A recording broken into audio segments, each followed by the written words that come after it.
and High Commissioners, the chairpersons, board and members of the Kenya Association of Manufacturers and the Micro and Small Enterprise Authority, captains of industry, distinguished ladies and gentlemen.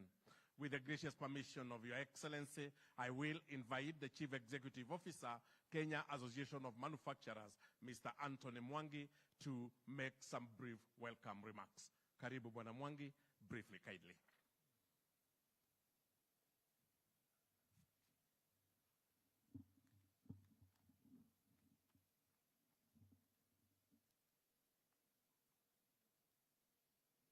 Your Excellency, the President, all distinguished guests, ladies and gentlemen. Your Excellency, we are honored today to have you here with us to discuss about manufacturing agenda 20 by 30. We're grateful you've allocated time among all the things that you're supposed to do to serve the nation, and for that, we are thankful. Please clap for the President for being with us. Your President, as I mentioned to you earlier, this program is carefully put together. Initially, this program was supposed to be for SMEs. It was high-graded, and Honorable Moses Kuria has put us on our toes to make sure that it happens. We're grateful because through his direct leadership, the program will have 4 parts. 1, the big opportunity. The people who will be lined up will be giving big picture about specific value chains and the specific sectors. After that, we'll hear from the team that will talk about the enabling environment and what we need to do to achieve that dream. Some of the panelists, Linus has mentioned, that Your Excellency, you have done his job already because of the things that you've said before we came here. So he will not need to repeat in a lot of things that you said. And then after that, we'll hear from the government team telling us what they will do, what they need to do to be able to take us to Vision 20 by 30. And for people who may not have heard that before, Vision 20 by 30 is manufacturing contributing 20% to the GDP by 2030. Finally, and most important, Your Excellency, will be to award 10 out of 236 SMEs performed exceptionally well through a program that we've done with GIZ, and I've seen the team from GIZ is here. They were taken through capacity building, coaching, farm-level interventions, access to finance, operational efficiency, and 10 of them became the best. Some of them are displaying their wares out there, and you must have liked some of them. So, Your Excellency, without taking much time, Kenya is not doing very well from the Competitive Industrial Index by UNIDO. We rank 115 out of 152.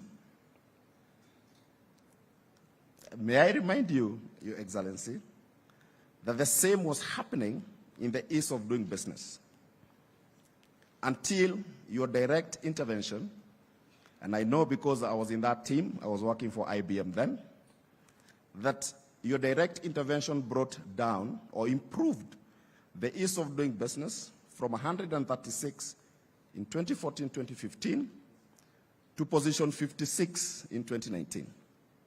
So the Competitive Industrial Index at 115, we just need to use the same template and the same blessing that you gave us to bring it forward to below 50, perhaps in 4 years. And as I've mentioned,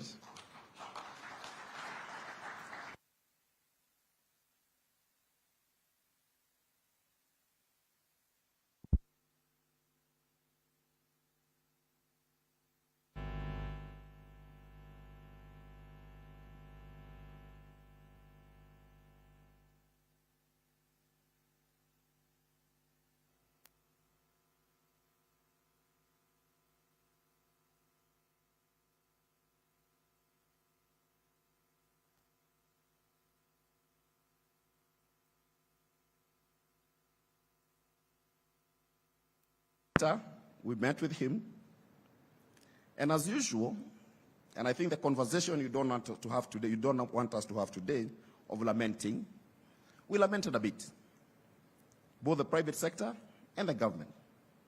And we said, oh, we are buying from you from Brazil, we are buying aircraft, we also want to sell to you. But you could see he was visibly getting agitated as we were talking and lamenting. And when he stood, he gave us a small example. And he told us,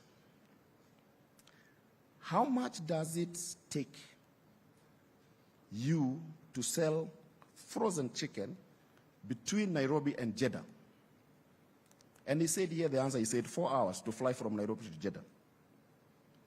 But also he told us, from Sao Paulo to Jeddah is 17 hours. But they were selling chicken products worth $2.5 billion.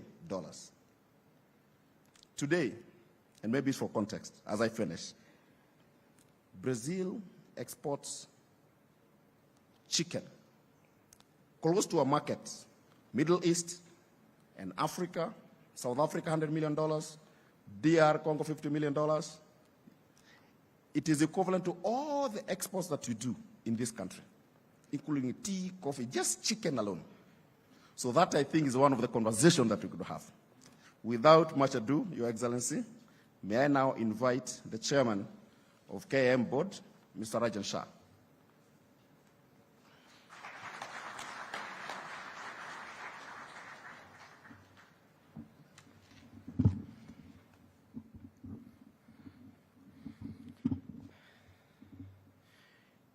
Your Excellencies, sir, invited dignitaries, captains of industry, ladies and gentlemen. Your Excellency, it is a great delight for you to join, to have you join here to celebrate the role of micro, small, and medium enterprises in manufacturing and recognize SMEs who have demonstrated sheer efforts towards growth, resilience, excellence, and innovation. As Kenya Association of Manufacturers, we are cognizant of the role that MSC plays in the growth of this economy. As a result, we continuously hold them up and nurture them to grow their businesses, to take full advantage of new and emerging markets, frontiers, both locally and globally, as you have noticed during our tour around just a while back. Your Excellency, you have time and again spoken about your passion to turn around our economy. At the heart of this is the employment creation to the millions of youth without jobs, food security, and eradication of poverty, amongst others. We would like to assure you our commitment to support your cause, vision, and the plan. The share of manufacturing sector as a percentage of the GDP over the last few years has declined from 9.3% in 2016 to 7.2%, which clearly shows that we are not growing at the same pace as other parts of the economy.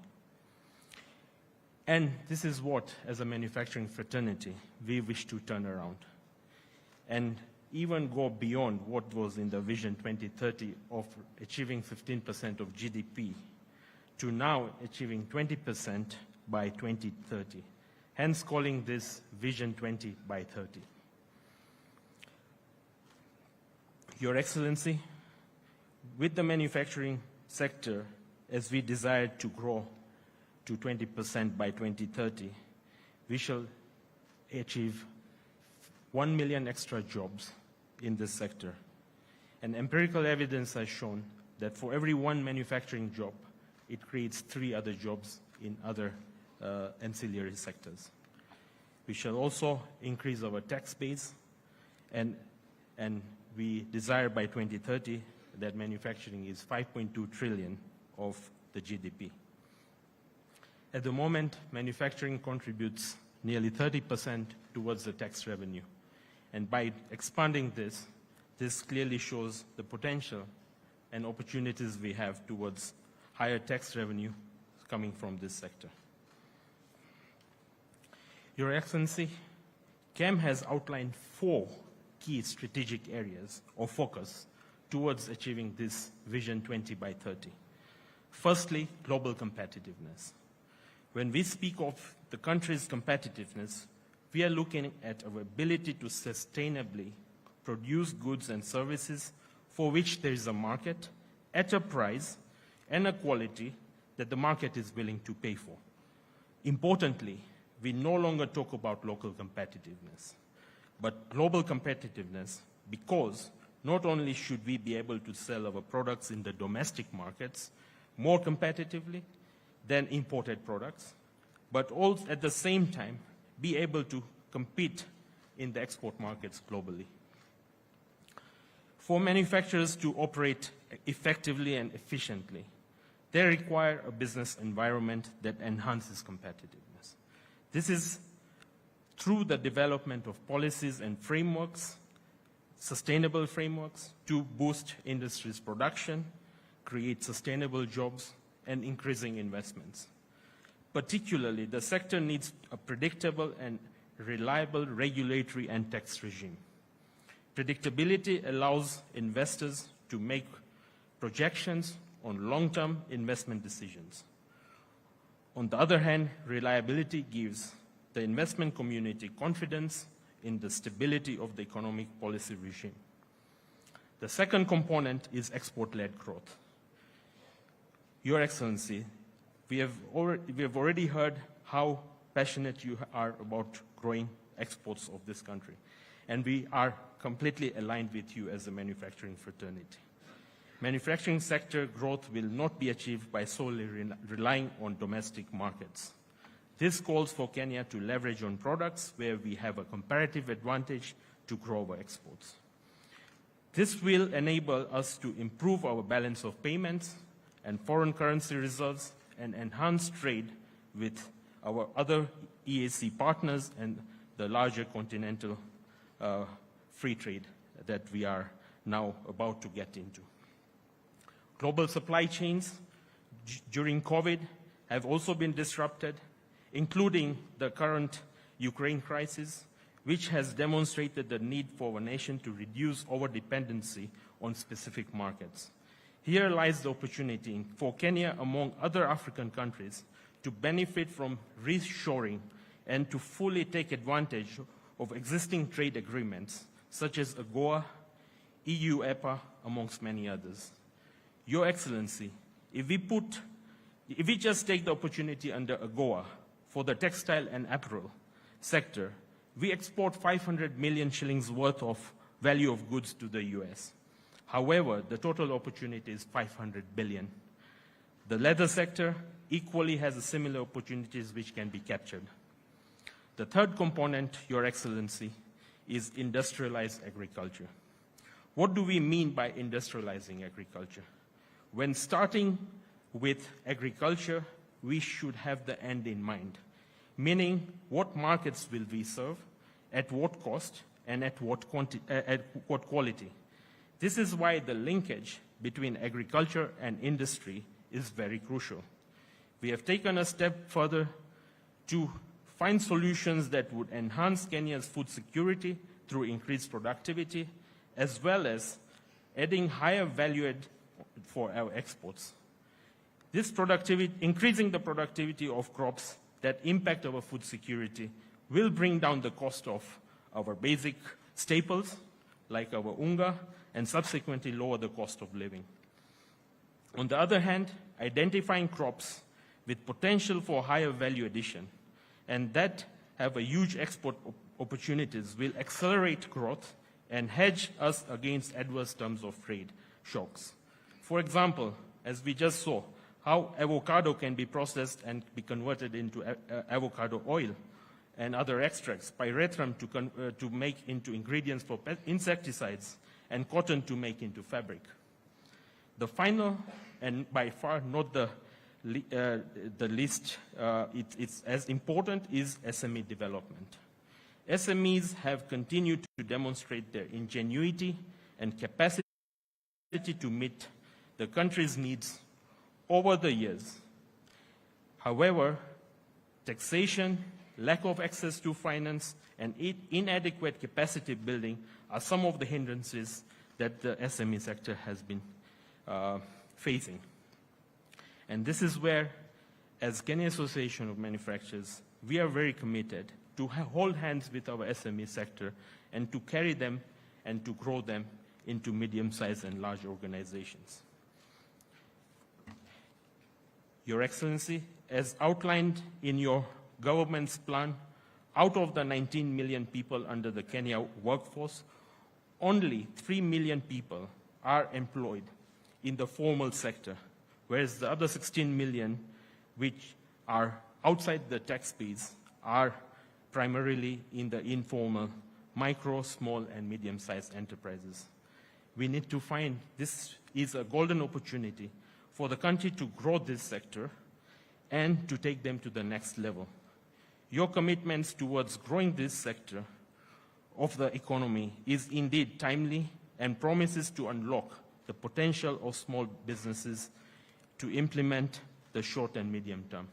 We highly appreciate the Hustler Fund, the 50 billion Hustler Fund that you are going to be launching, and we fully support that, and we hope that that fund can be used to grow this particular SME and MSME sectors. KEM remains committed to supporting manufacturing SME and positioning the industry prominently in the global markets. We will continue to showcase this ingenuity and innovation through forums such as this and the upcoming Kenya Manufacturing Summit and Expo.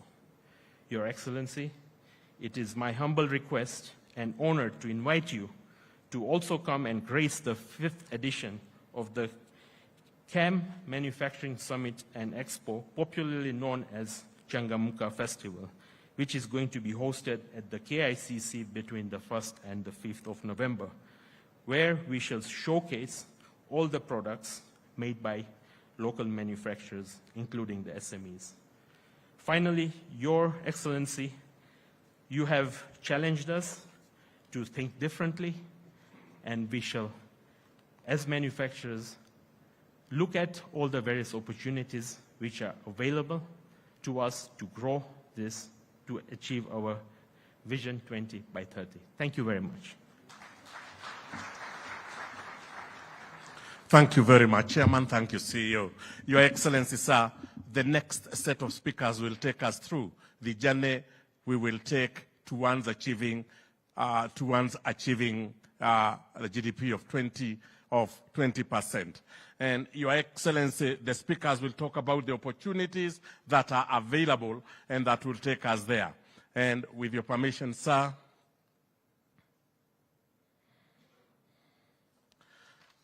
I will take us now through the next set of speakers, starting with the first speaker.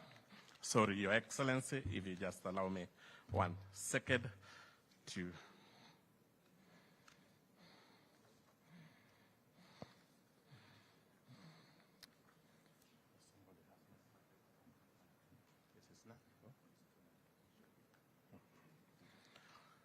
I will now invite the Managing Director of Unga Group, Mr. Choge, to take us through the opportunities available in that sector. And Your Excellency, we have agreed with the speakers. They will keep it brief and focused and detailed. Karibu Bwana Choge.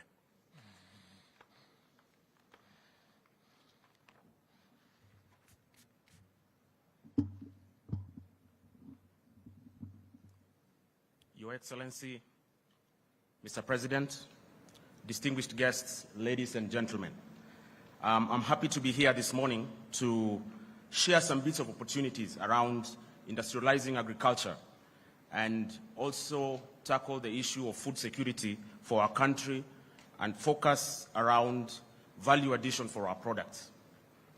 So if you look at the screen in front of you, we see that the agricultural sector contributes 22.4% of our GDP and employing over 40% of the populace of Kenya. That's a huge industry, and indeed what we call the backbone of the economy of Kenya. However, we still have to import about 17% of our food from abroad. For me, this bestows us with a great opportunity to be able to go out there and close that gap as an industry. And, you know, as manufacturers in the agri sector, fully committed to ensure that we work with the government to ensure this is done. Now, out of the agri-based industry, the manufacturing sector, about half of it is actually agri-based. Goes to speak to what Your Excellency have been talking about, changing the course of agriculture in this country to be able to, you know, propel the economy to the next level. I show you an example. You know, in Kenya, when there is no ugali, there is no food. And maize, I'll show you per capita consumption of maize is about 70 kg per person per annum, which is about 3/4 of a bag. So it's our job to ensure that kila mtu wako na gunia yake, tumetengenezea mtu gunia yake as a country. Yeah? So, and of course, wheat flour there, you can see about 41 kgs per person. So what do we need to do as a sector, as an industry? If you look at maize growing, and I'm actually from the Rift myself, and it's a bit sad to see that the land is being fragmented day by day, and we need to figure out how we hold on to the large tracts so that we can be able to be more efficient in production. Currently, we produce about 8 bags per acre, but the industry best practice is about 15 bags. So it's us as an industry to partner with the farmers, offer extension services to be able to see that we actually bridge that gap. Talk about rice, 15 bags an acre, when best practice is at 35 bags per acre. And I'd like to thank you, Your Excellency. I saw what you did the other day in Kirinyaga, opening the dam. Those are the kind of initiatives that we'll partner together with the private sector to ensure that we actually bridge the gap. Once productivity is improved, then we're able to feed our own populace. So if you look, one of the key initiatives, for example, the subsidy on fertilizer, and it's a very welcome initiative, given that where we need to tackle all this is on input, one by one. So we'd like to thank you for that initiative. And, you know, like in the West, say in the US, where they've managed to lock that kind of subsidy over almost in perpetuity, I'd like to request, Mr. President, that this is kept on lock and key, and probably the key thrown away somewhere in oblivion. But if you look, Your Excellency, at the graph on the far side, maize, we still have a gap of about 10% that we still get from our neighboring countries, the Ugandas, the Tanzanias. That can actually be easily covered by us continue partnering with the farmers across the country to be able to improve this productivity. However, the threat still remains the continued fragmentation of the parcels of land, which then kills the productivity and efficiency that we want to achieve. Wheat, on the other hand, is still a big gap. We almost import almost 85, 90%. And we saw what the impact was when Ukraine was invaded. That I've seen the other day, you visiting Ethiopia, and the guys in Ethiopia have done a good job to be able to almost take care of 70% of their wheat usage. So it's up to us to go out there, learn the best practice to be able to cover this gap and to be able to feed our nation. Rice has spoken to. So these are the key commodities when, you know, lack of which tends to make us, you know, go up in arms, say there's no food in Kenya. So that, as an entity, we work together with the government to ensure we cover it fully. I'll move quickly because of time. I talk about value addition, and if you can flip to the next chart, I will probably just take one sector, which is actually a key sector for our economy. I look at tea as a value-added cash crop. This cash crop gives us an exchange earning of about 23% of what we get as a nation. A production of 540,000 tons, 130 billion shillings in terms of revenue. But of this, only 5% is value added. Now, that's a pain. How do we move from a 5% to a 50% as a nation?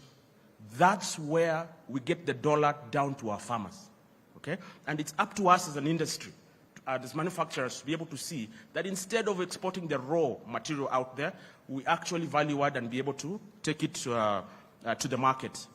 That in itself just loads $12 extra per kg to the consumer.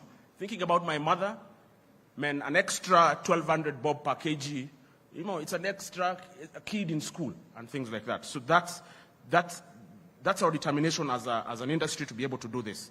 It employs more than 600,000 farmers today.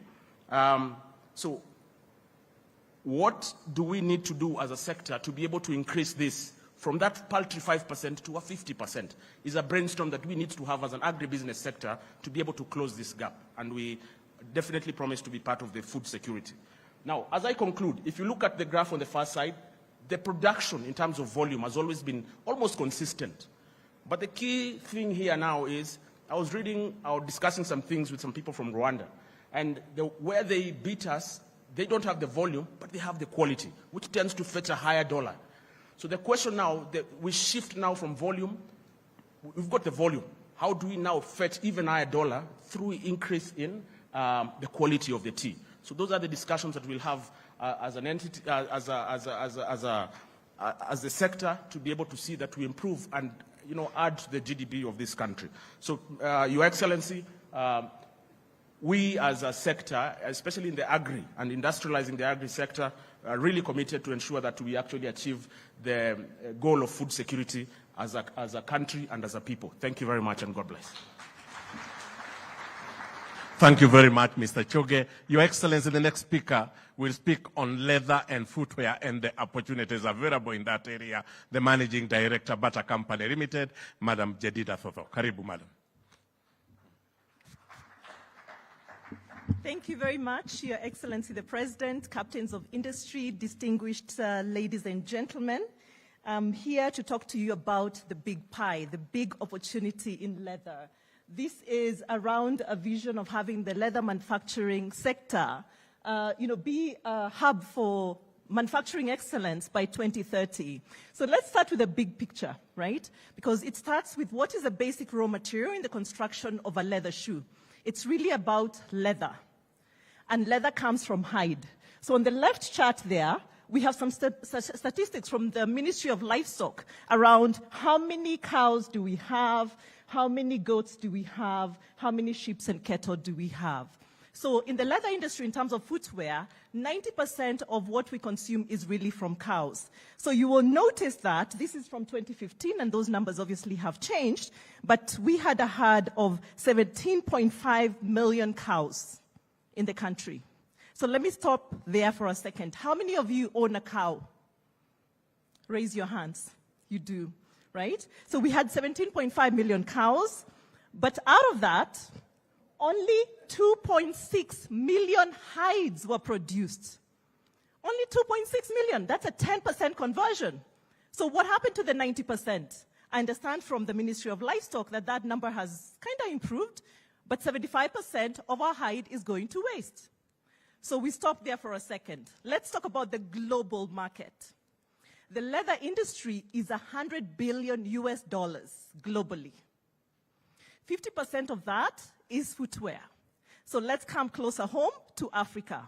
From an Africa perspective, believe it or not, Africa holds 20% of the entire livestock globally. 20% of livestock in the world is in Africa. That's 1 out of 5. Closer home, you'll not believe this, but Kenya is top 3 in Africa in terms of holding of livestock. This is after Botswana and Ethiopia. Guys, we are number 3 in Africa in terms of livestock production. And when we think about all of us in terms of our intent with the cows that we have at home, it's either for milk or for meat. Nobody thinks about the hide. We do everything that it takes to ensure they have all the nutrients, the salts, the protein, to produce sufficient yield in milk and to produce the best quality meat. But hide is an afterthought. Therein lies the opportunity. Now, let's talk about what's the current state in terms of value addition proposition. So currently, as we speak, In terms of finished goods, as an industry, we only produce 4 million pairs of shoes. Only 4 million pairs of leather shoes. Let's look around the room. 95 of all the men in this room are wearing leather shoes. We have a population of 55 million people. You can do the math about what the proportion of men and women will be, because primarily most of the leather is produced for a couple of different categories. One is for men's dress shoes, men's casual shoes. You have school shoes. We have a population of 16 million school-going kids. And their sizes change every 6 months or every year, depending on, how big they are, pre-prep, primary, or secondary.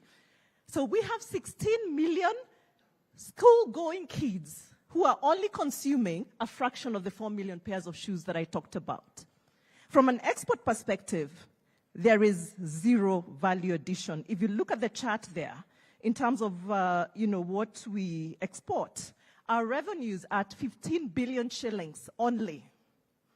And out of that 15 billion, 89% of that is in the form of what we call wet blue. Wet blue is a processed form of raw hide that allows for preservation. So it ensures all the organic matters are removed in order so that it doesn't rot. So when you slaughter a cow, if you leave the hide there, it will rot. So it is processed in a tannery that ensures that it gets to a level of wet blue. So 89% of our exports is in wet blue. From a farmer's perception, a hide is worth 1/8 of the value of the cow. And that's the exports that we are exporting. So when you look at the current value addition proposition, we start with abattoirs and traders. These are the slaughterhouses on all the different places that collect the cows and skin them to collect the hide. This is very labor intensive. The capital intensity comes in tanning. We currently have about 5 major tanners in the country. Only 5 who are able to process the wet blue into finished leather.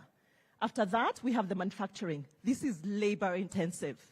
Yeah? The manufacturing of leather has never changed over the many years. It's still very labor intensive, and that's why it's the most durable and the one with the best value proposition. It really involves cutting of the leather, stitching, and then depending on the construction, it will be either DVP technology, DIP technology, or cementing. So, right now, the opportunity that we have sitting with us, besides mopping up all the cows that we have, is to fulfill the local market needs as I've established. But in addition to that, from an export perspective, we have an opportunity to move from the current rose and hides, which is 5% being exported, the wet blue, which is currently at 89%, to increase that value proposition. So majority of what we're exporting is finished leather or finished leather goods. And finished leather goods go beyond footwear. We have belts, we have handbags, we have briefcases, the automotive industry with all the seating, the upholstery industry with all the seating. And we're in a really good proposition because from a competitive perspective, we have the supply. From a global perspective, the current trends are such that when you go to China, North America, South America, the trends are, in terms of the tanneries, they're becoming very stringent in terms of sustainability and the capital investment required to operate a tannery. So they are looking for places like ourselves to come and invest, right? Because we have big pieces of land, the investment is relatively low, we have relatively cheap labor force, so there will be opportunities for investment here to come and set up their tanneries for investment in product that can be sold across the global market, right? So those are serious opportunities. So now just to highlight the opportunities, it's around the animal husbandry. Changing all of our practices so that we are sensitized at a grassroots level that hide is valuable besides the meat and the milk. It will reduce the production cost and wastage, and then improve production processes, machinery, technology, and thereby quality, because we'll have investment in the latest technology when it comes to the tanning. Market accessibility. The demand right now, I can tell you as we speak, we do not have capacities in our factories. The supply is an issue. When we go through the drought season, the wet blue, you're living hand to mouth. And then now what has happened? Wet blue has become a hot commodity. Right now, the import duty rate is about 80%. Smuggling is the next best thing. People are smuggling in like you'll never imagine. Catch me if you will. because the demand is there. So we have various trading areas, COMESA, AGOA, AFTA, that we can trade with. The exports will move from 15 billion to about 75 billion. More importantly, from a people perspective, we currently have only 17,000 people in our industry. Based on these simulations, we anticipate, based on that labor intensivity in the additional value addition, we can move to 100,000 people who are employed. And 100,000 people, 70% of these are in the informal sector, not the formal sector, Karioko, Kamukunji, all of these hubs where we have very segmented or fragmented industries. And in addition to that, we'll be able to strengthen the skills, because these are skills that require some form of competency in terms of product design, chemical engineering, tannery, leather technology, if you will. So it has a really good value proposition in terms of our young people having employment in an industry that has opportunities. So ladies, and thank you very much. And we hope that you see the opportunity in the leather industry. Thank you. Thank you very much, Madam. Your Excellency, the next speakers will speak on the opportunities around the pharmaceuticals industry. And allow me, sir, to invite the Managing Director of Cosmos, Mr. Vimal Patel, and Mr. Palum Danani, who is the MD, Universal Farm. Karibuni.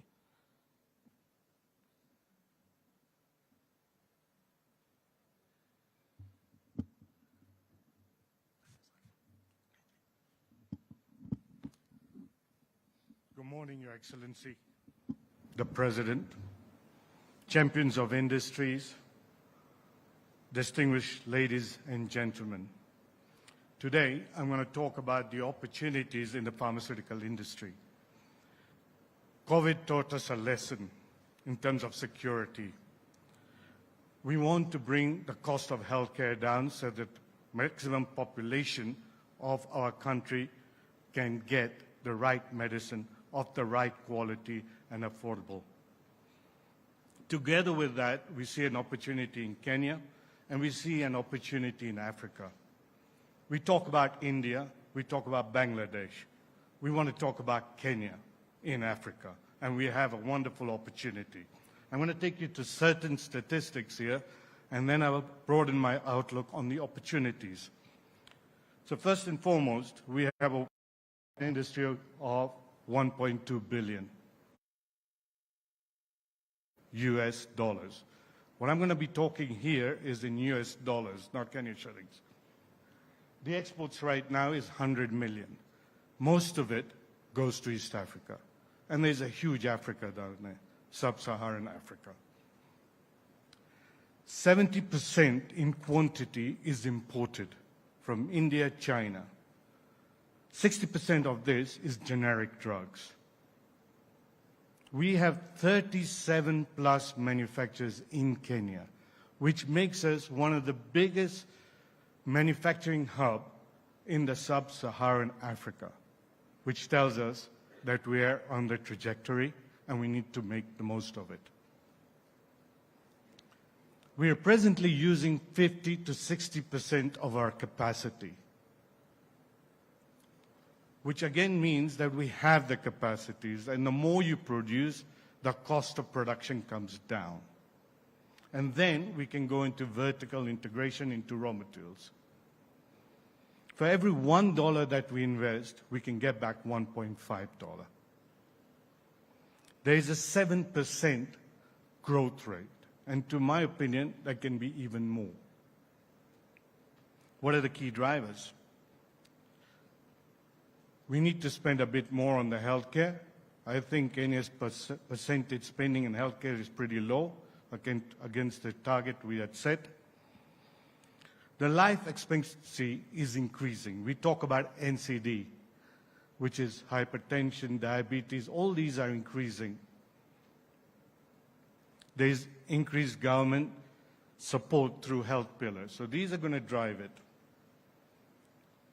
Right now, a lot of public and private institutions are importing drugs. Now, when I talk about importing drugs, there is a patented and there is the generic arm. We're talking about the generic arm. We have a potential to increase this to 240 to 350 million dollars worth of business here, which means that when we see a protection, there are other players who are going to come into this market, which means that we have 3 to 6 factories, number of direct jobs going from 900 to between 900 and 1,800, and then indirect jobs. Finished products cost more than manufacturing, so your outflow of US dollars goes less. The other cost that we don't realize is the substandard and falsified medicines. If this is not controlled, our healthcare costs will go up because of hospitalization. The other thing that was shown by some studies, that locally made medicines was readily available in a short time. When we have pandemics, when we have epidemics, we need medicines very quickly. And during the COVID time, we supplied medicines very, very quickly, and we should be proud of the pharma industry there. I've talked about increasing export. There's a huge market there, and I do believe we can be an India of Africa. Why do we talk about India? Why do we talk about Pakistan? Why do we talk about China? Why don't we talk about Kenya, Kenyan jobs? That's what we are here for. The AUC Pharmaceutical Manufacturing Plan of Africa said that between 30% that is locally made and 70% which is imported, we wanted to change it around. Yeah? The same for the East African Community Manufacturing Plan. We want to change it around. And that's why we're here. What will this mean? Once we get an income, we get more factories, the costs become less because there's competition, there's innovation. This is what we need. The kind of medicines Africa needs is not the type of medicines that Western require. We have our own diseases, we have our own needs, and we need to innovate there. And that will only come through this growth, like India has shown. Thank you very much. I was given 3 minutes, I finished it. Thank you.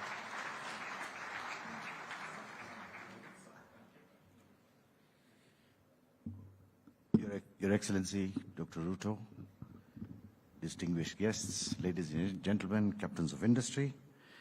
Since I've only got 3 minutes, I can talk for days on this topic, but I will use my 3 minutes, hopefully. So I think as my predecessor, or chair of the association, has already mentioned, so I will go to a precise one-item example. As a company, we are based in Kenya. We are the only WHO pre-qualified plant in Kenya. In sub-Saharan Africa, there are 2, out of which 1 is in your backyard, sir. That gives us an opportunity to manufacture ARVs, malaria, TB, reproductive health, and the others. But we only manufacture ARVs and TB. Fortunately or unfortunately, this majority of this funding is from donor-funded programs. One item alone, which is an HIV product, which we already have the pre-qualification, the demand for Kenya is a million tablets a day, which is about 365 million tablets a year.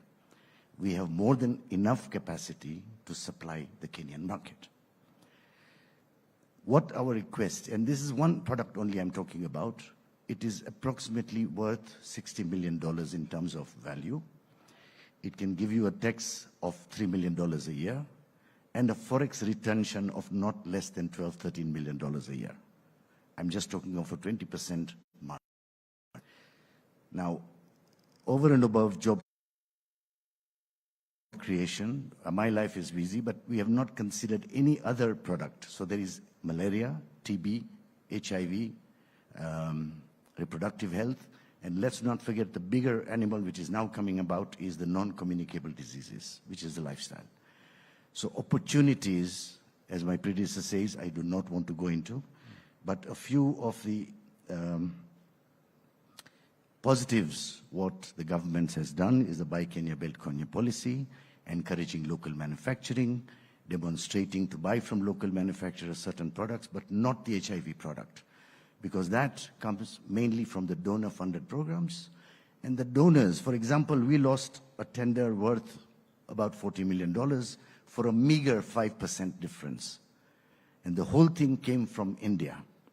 So you can imagine how many people lost jobs, the revenue the government has lost, including the forex retention. So engagement with donors, Your Excellency, is very, very necessary, because one side they are saying that they want to reduce funding towards more self-sustainability for countries, but capacity is not built. An example again is a good malaria product that today there is no manufacturer on the continent who has built capacity to manufacture a good malaria product acceptable to international standards. We just got our pre-qualification a few months ago, so we are amongst those, but it did not build capacity because everything was imported up to day before yesterday. And now there is no subsidy in that product. So sustainability, Your Excellency, is very necessary through donor engagement. One thing I would say, we have supplied in a record time an ARV product to KEMSA as a local manufacturer. As I say, thanks to the government to support local industry. Not being paid is a different story, which we don't engage on today. But clearly, I think we have a lot to do. And numbers have shown this is, I think, $1.2 billion market is actually there. And just one item can change. And it's a huge opportunity. Thank you. I don't want to dwell too much on it, sir. Thank you.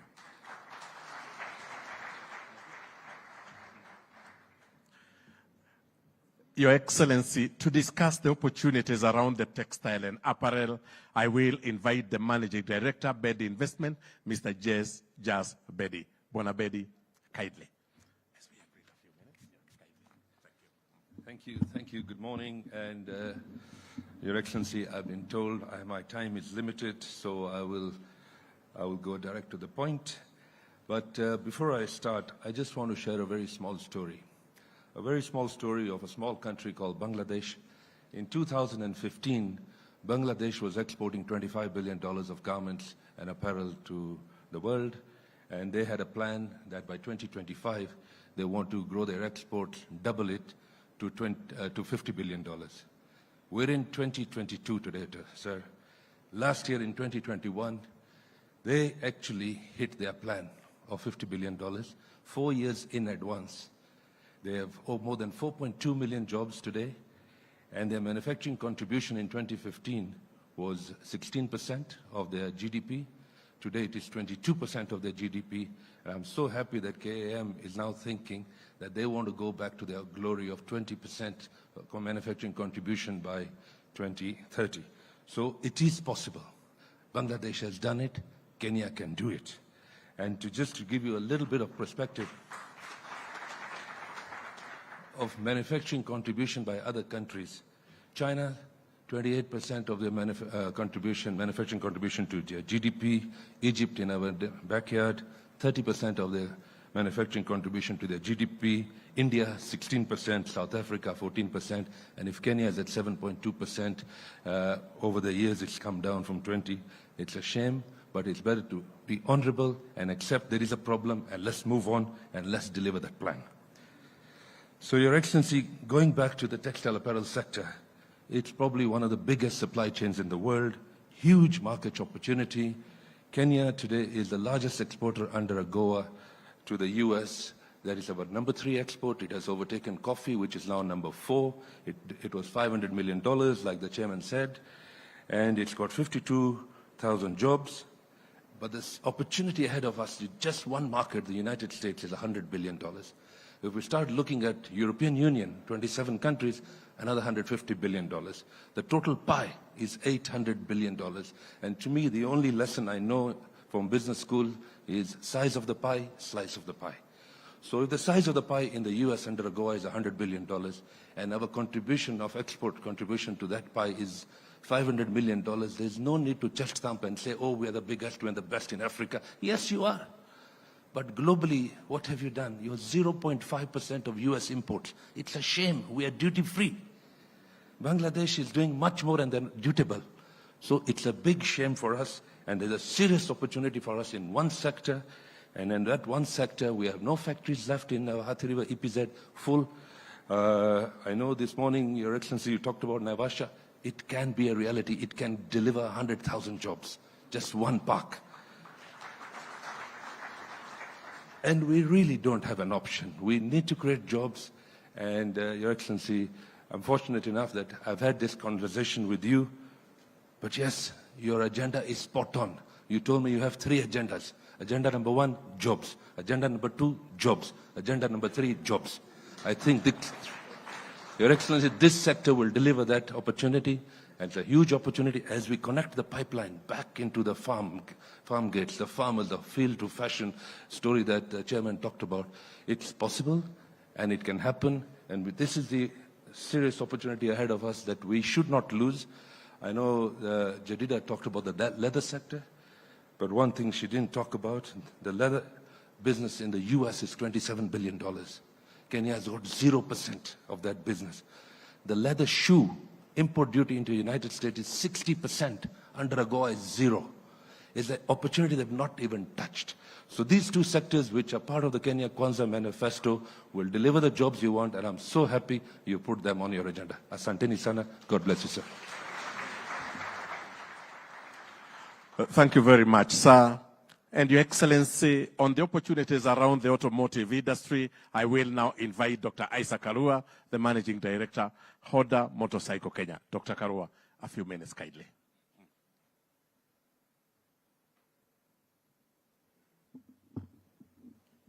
Your Excellency, sir, your government team leaders, the captains of the industry, we congratulate you, Your Excellency, for the good work that you're doing, and we immerse ourselves in the plan that you have for this country. I'm going to bring out 3 items. One is job creation, and this I'm doing on behalf of the sector, the automotive sector entirely. The second is to strengthen the value of Kenya shillings through the increased exports and reduction of inputs. And number 3, diversification of Kenyan exports by expanding the automotive export basket. Your Excellency, if you look at the presentation here, currently we have about 4.8 million number of registered motor vehicles in this country. Out of this, we have about 2.7 million that are only motorcycles. Out of the 2.7 million that have been registered, about 600,000 are already out of the road, according to Motorcycle Assemblers Association. And out of this, we have about 1.9 million motorcycles that are in the border sector. It would be very interesting for you to know that this market continues to increase by 20% annually, and therefore we expect extreme growth in this sector. When we talk about 1.9 million riders, Your Excellency, currently each border person supports about 6 people in a family, and therefore we are talking of about 11.4 million livelihoods supported out of this sector. We have about 24 rides that are made. Each motorcycle rider makes about 3 hours, 3 rides in an hour. And therefore, it's very interesting to know we have just given it 8 hours, and therefore we have 24 riders. And therefore, you can imagine 24 rides out of each bike. And if you give each ride just 50 shillings, Your Excellency, that is 2.2 billion Kenya shillings per day, and we are talking of about 660 million Kenya shillings in a year. I will take us through the lower part of the presentation, Your Excellency. A motorcycle has about 290 different parts. Out of the 299 or thereabout parts, Kenya has already made advancement in making some of the parts locally, Your Excellency. We have already started making 7 parts, which were in the first phase. The second bit, and I will show you, Your Excellency, an example that can lift and take the sector and the training institutes that you are so passionate about. This is something that can take the training institutions to the next level because this is being made locally. When we started the first 7 parts, Your Excellency, within 3 months, we had employed in the sector 2,600 people within 3 months. Of course, Your Excellency, there are other parts that are also being made. Some of them is the wire harness. A wire harness, the company that is already doing this has been upgraded to great levels. The wire harness companies that have been upgraded, 2 of them are now employing 200 people. The kind of wire harness that we are producing, which is a very great advancement in this, is able, the number of wire harnesses we are producing, 20,000 a month, creating 200 jobs, is the equivalent of going the meters from Nairobi to Frankfurt and back every moment and every month. And if this is taken up and the procedure of the regulations is in place, then we are talking of employing much, much more people. And that is why we have indicated the number of about 250,000 people getting a job in this specific area and being a hub in Africa for the entire production of these parts. Your Excellency, that is just about the parts in the motorcycle sector. You can imagine now Kenya is a net exporter of batteries. We never used to make batteries for motorcycle in the country. Today, we are exporting batteries to Egypt. We are exporting to other countries in the region, including the EAC region, and it's very successful, while at the same time importing about 40,000 different parts of the same. The list is continuous and very big, and I will explain in a short while. I'll take you to the motorcycle sector and the automobile sector. Your Excellency, we have only picked very small opportunity just in the capacity of our commercial vehicles. Our current production of motor vehicles is about 12,000 units per year. Our demand is about 36,000, going to about 40,000 currently. Our installed capacity, you'll be happy to know this, Your Excellency, we are currently at about 96,000 installed capacity. If this was made to happen, then we are talking of about 300,000 potential new jobs. These are jobs that are paying taxes and not just the casual jobs that we may have. And it's a tremendous opportunity, and the industry is so united to make sure this can happen. We have many other opportunities, and these jobs includes also the parts making, which is a very big field. Your Excellency, the field, and particularly the fact that we are hosting the United Nations here, gives us an opportunity to start thinking like the world is thinking. Globally, 60% of cars will be electric by 2030. We have started thinking about this sector in a very big way, Your Excellency. And I want to congratulate a team that is already here doing a very good job. You can imagine with our national grid, which is already green, and you can imagine if we gave some taxes in this space, how much more we would really be able to increase these levels. Autoparks is a company that is here working on electric vehicles, thanking the minister for the good job that she has been doing, and together with the expert that has now come in, a person that we really appreciate in this field. And the person who has been doing that is a 23-year-old who is in the room now, together with engineer Makateto.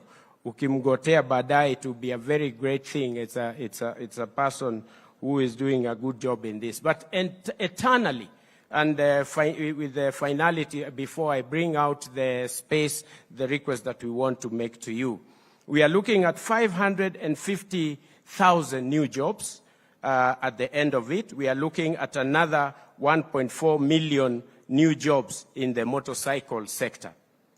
As I finish, What is going to unlock this space? Number one, we are going to look at you kindly forming a national automotive council. This is going to promote and develop the automotive industry in Kenya in great levels.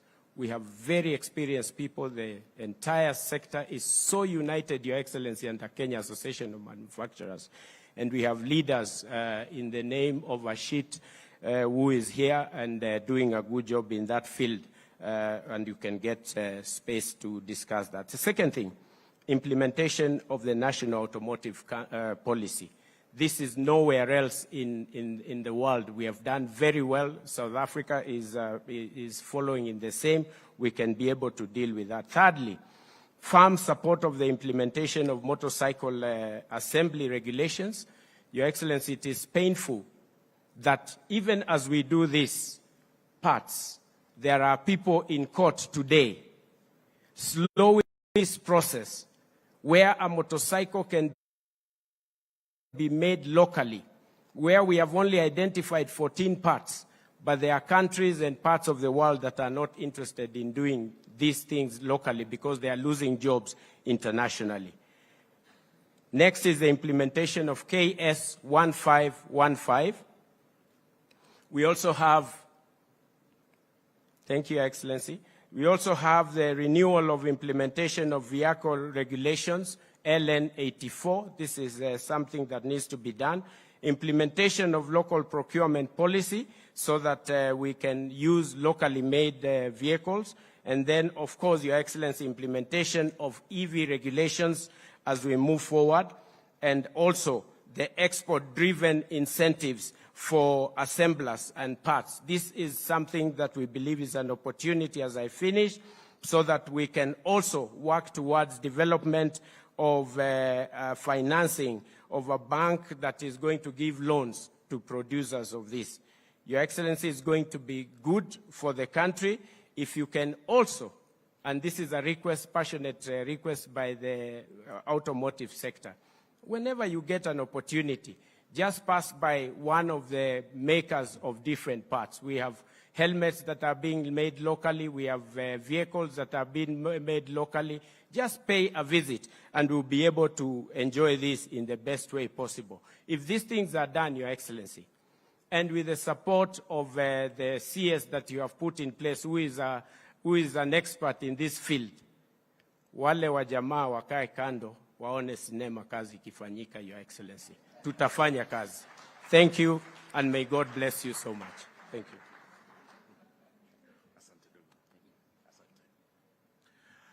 Thank you, Dr. Kalua. Your Excellency, to conclude on this session on opportunities, I will invite Madam Winnie Gumi, who is the Sector Chair, Kenya Association of Manufacturers, to talk on the opportunities around building, mining, and construction. Winnie, karibu sana.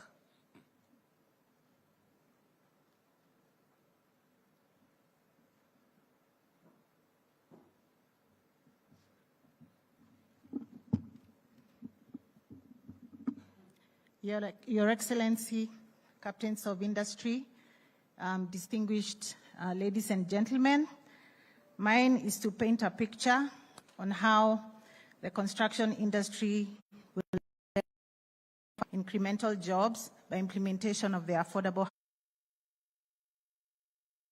housing pillar. Your Excellency, today, our construction industry consumes about 200,000 jobs, but just with the implementation of the affordable housing pillar, we have the potential to create an additional 500,000 jobs just from this one pillar. And this is not just, going to affect the building and construction sector, but Your Excellency, we will be creating a new population that has disposable income, that will pay taxes, that will eat the food from the agricultural farms, that will use the borders, and singularly, this is the one sector that can unlock the opportunities in the economy. And I'll just want to paint a picture using the worst case scenario only using building cost. At an average of 60 square meter per unit of affordable housing, using only a construction cost of 40,000 Kenya shillings, knowing that today the construction cost is anywhere about at around 60,000 shillings per square meter, Your Excellency, we have an opportunity to generate 600 billion shillings to the economy with this one project. And this is excluding the income and revenue that will be generated by the manufacturers as their capacity utilization increases and that they're able to now go into the export market. This is just incremental as a result of the affordable housing pillar. Out of this, 180 billion shillings is likely to go to the fundis, the contractors that are local players in our industry. And if we look at the building, this is about 420 billion shillings. Out of this, if you assume 70% goes into local manufacturing, 250 billion shillings will go into local manufacturing of building products. Another 170 billion shillings will go into imported products, which are businesses that are run by SMEs and MSMEs. And I am saying this as one who has actually gone through this journey. And ultimately, we'll find that at an average, 500,000 jobs will be created using all the linkages that you can see there. We will be able to impact on the fundis. We'll be able to impact on the value chains of business, our retailers. These are our stores. These are all the retailers and distributors. We'll be able to create direct jobs within the manufacturing members of Kenya Association of Manufacturers, and ultimately, Your Excellency, I believe that just unlocking this one initiative is going to impact on all the pillars of the Kenya Kwanza initiative, because we will cascade jobs, we will cascade economies, we'll open up the pockets for our Kenyans, and we will impact 7.5 million Kenyans directly. So thank you very much. Mine was simply just to demonstrate why there has to be serious focus on implementing the building and construction, opening up building and construction sector through this one incremental opportunity of affordable housing. Thank you very much for your attention. I've done. Thank you very much, Madam. Your Excellency, that set of speakers have given us the opportunities that are available for us. And with your permission, Your Excellency, the next set of speakers will take us through the journey that we need to walk towards achieving the dream that we have of 20% for 20. Your Excellency, I will request the speakers to be brief, most kindly. I will request the speakers that I invite to be brief so that we are able to move the program. The first one is Mr. Linus Getahi, KAM board member, who will speak on the enabling environment. Bwana Getahi, most kindly, as we have agreed. Kindly, sir. Time. Yes. Your Excellency, Madam Betty is telling me 2 minutes, although I've been given 3 minutes. I think I only take a very, very short time, Your Excellency, because when we met a little earlier, you actually summarized this. And I'm really excited because we have a government that is already running ahead of the private sector. We actually used to a situation where we are knocking doors and trying to say, please. And now in terms of summary, when we went there, it is like, yeah, I know this, I know this. Linus, when you go there, don't moan. I promise you, Excellency, I'm not going to moan. Maybe this lady is saying, why is it important that we focus on manufacturing? Why is it important that the agenda for jobs, jobs, jobs actually comes from here? Because manufacturers actually create all these linkages, right? From the farmers, the suppliers, and by the way, many of those people around the manufacturing circle are what we call hustlers. These are the hustlers. And actually, when we look at manufacturing oftentimes, and when you're asking for this or that, we look like it is just Betty who wants to make a little more money. No. Actually, it is the more just Betty does good work, look at the number of people who benefit. If you look, just allow me to use you as an example. If you look at just Betty's P&L, probably what he ends up taking home, or his organization, is 8%. The gap between the sales and the 8% is Buana Boro there. But actually, Boro, you are the biggest shareholder in my business. In fact, I'm thinking of bringing you in the board. Because actually, he makes more money than I do. But I think the point is, we need to, when we support manufacturing, we actually drive the Kenyan agenda. We actually drive the hustlers agenda. If you can get the next slide, please. So, when I was asked to present this, I was actually going, my title of the presentation, because people have talked very nice things about the opportunities, the title of my presentation was going to be, however. But because you said we don't mourn, I shall not mourn. What I shall say is that when we talk about global competitiveness, we are stopping to talk about the guy next door. In fact, we have these squirrels. Maybe Bwana Sakaja is quarreling with Amatiga in Kiabu, which is because we are neighbors. The reality is that now we are talking AFCTA. The reality is that we are talking about how do we go to DRC and how do we dominate DRC? How do we go to Ethiopia? And as they open up, because the political class is actually ahead of us. They are already in Ethiopia talking about opening up. How do we ensure that when you open up, we actually have goods and services that are competitive, that we can actually take a share of the market? That is why we are saying, let us work together. And I'm glad that our CS nominee for finance, for treasury is here.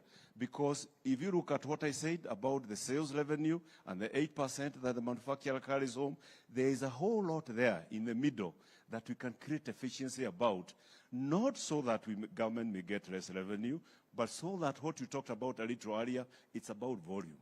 There is no way we are going to do very well in DRC and all these other places if we don't do volume. It is less margin, bigger volume, but we need to remove some of those costs. Actually, the theme is, let's get unnecessary costs out of the business. We talk, for instance, about power, and I don't want to moan.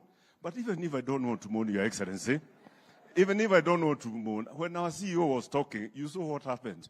He had now to raise his voice because Kenya Power went on leave for a short time. And the reality is the government has done a lot of work. Kenya Power has done a lot of work. We have what, 5,000 megawatts? It's a question of managing it. It's a question of ensuring efficient distribution. It's a question of ensuring it's there all the time because the back office work has been done. So that is, and we need to focus on export orientation because, and I think Bharat talked about it. He was talking about 70%. Maybe that is coming down because of some of those small problems that you're talking about. But I want to tell you, Your Excellency, we are not even asking you to do anything. You've given us CS. There is a CS here who is even working at night. So give us a chance.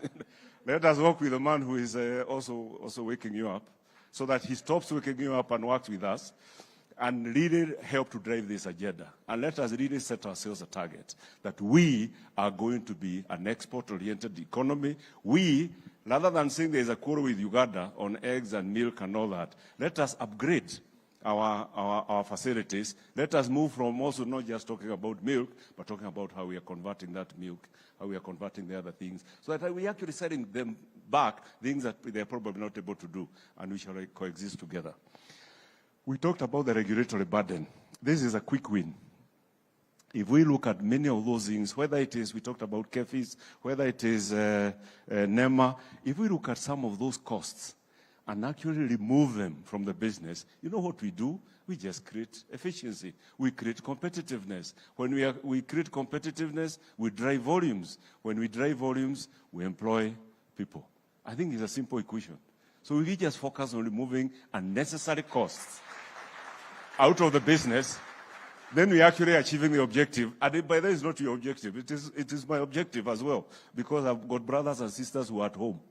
So it's not Dr. Ruto's objective. It is for all of us to get those folks having meaningful, sustainable jobs that give dignity to our people. And I'm told that Nimemaliza yangu sasa ni kushukuru huyu jamaa because of harassing me to stop. Thank you very much. Thank you, Linus. Thank you very much. Linus, Your Excellency, allow me to give 3 minutes to Mr. Nikhil Hira, who will talk on general taxation regime. Mr. Nikhil, kindly. Thank you.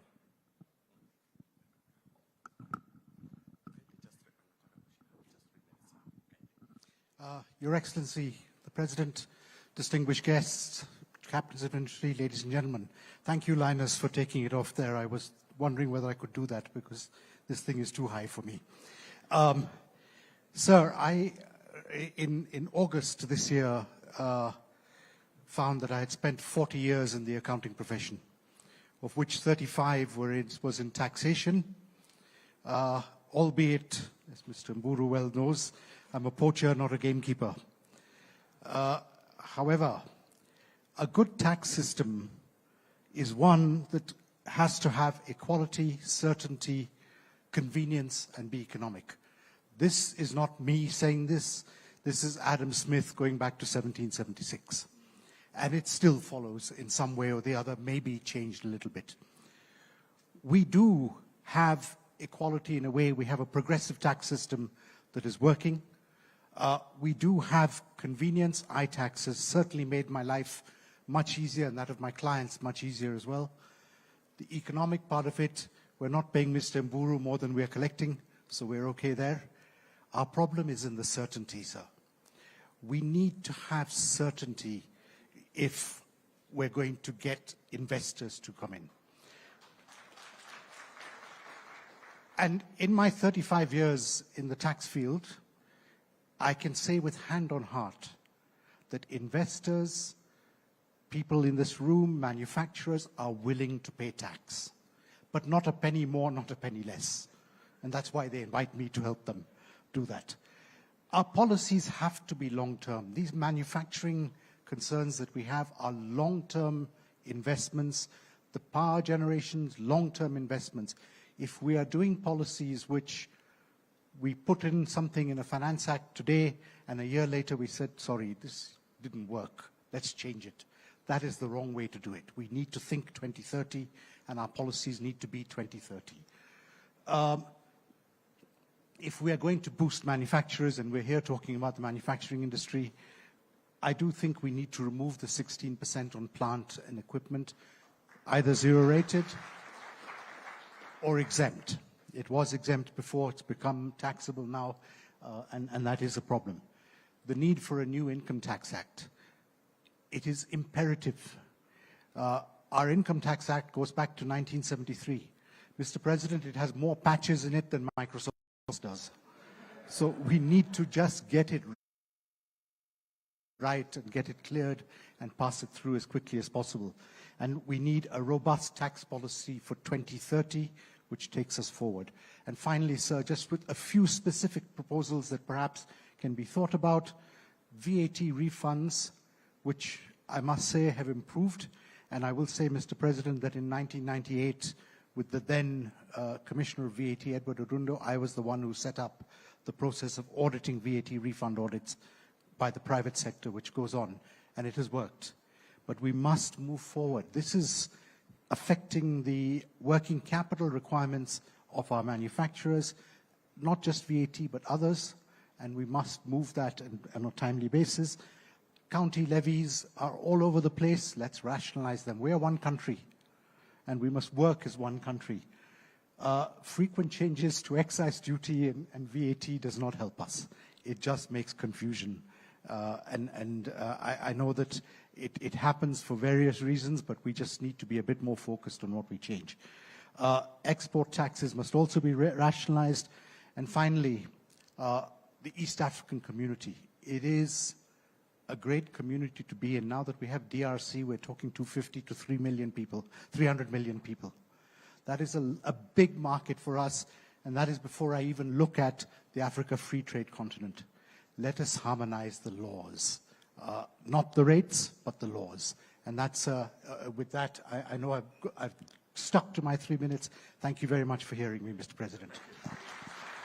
Thank you very much, Mr. Nikhil. With your permission, Your Excellency, I will invite Mr. Kimani Rugendo to give us a brief case study of an SME scale-up. Bwana Kimani Rugendo, na nitakuomba kwa heshima. We make sure we stick to the 3 minutes. Kindly, sir. Karibu sana.